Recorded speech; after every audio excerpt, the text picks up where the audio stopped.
Not kind enough to revise human instinct, you are clean, cold water.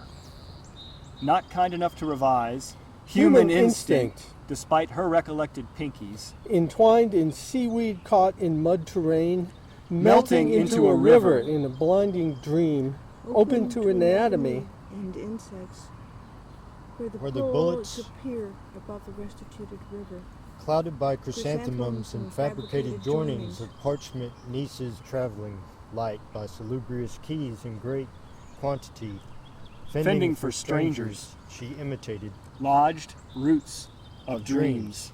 shorn of illusion and impulse, of virgin slips like bark from eucalyptus exiles, appendages of pendulous sensuous broken consent, approach her dual nakedness where pimples and moments at sea level undermine greed and semblances of birds, between horizontal warring planes that deviate, suddenly branching to the right when ceremonies private as one's own ends trouble one's self and others, clotted with tears and tongues. Obsolete haphazard realities indicate flesh in the center of the memorable city, whose river of diamonds holds us together with cries and beats and points still alive. When Darkish mules and other stimuli intrude, alternating right and left, with conditional whiffs of probable ways of precision, forced on authentic drums, justifying colors on the universal margins, stripped of well-known sequences of chaos, accidental numbers of stars and lives. Cringing metals trade doors for eyes of their own, into which the places disappear. Though something is bound to appear, distilled on a hill of saprophytic mucus.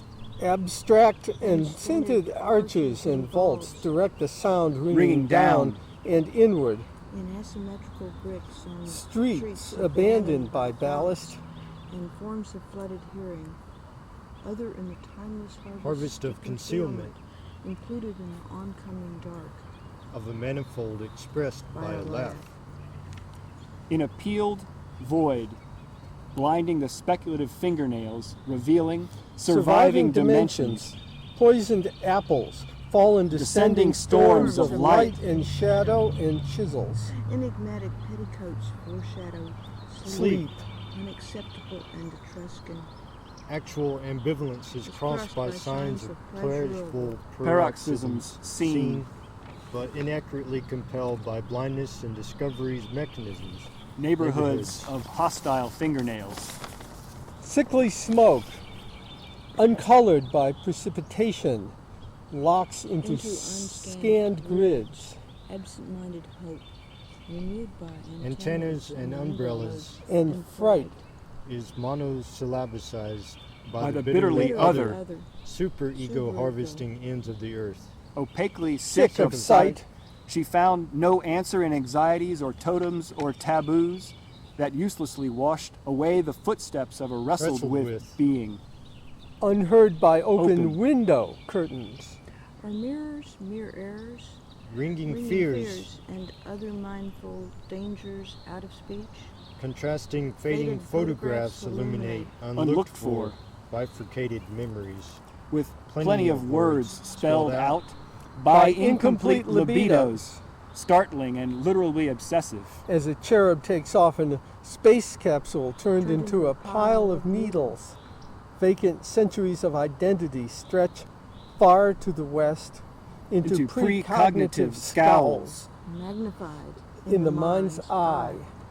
Lines of thought break through a screaming fit out of the sunlight deadened by fun.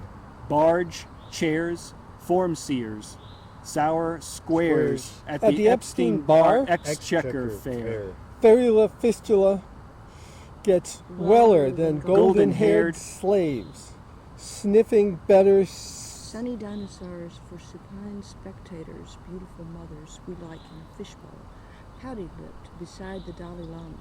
Floating at a clip that really matters. Knowing you are clean, cold water.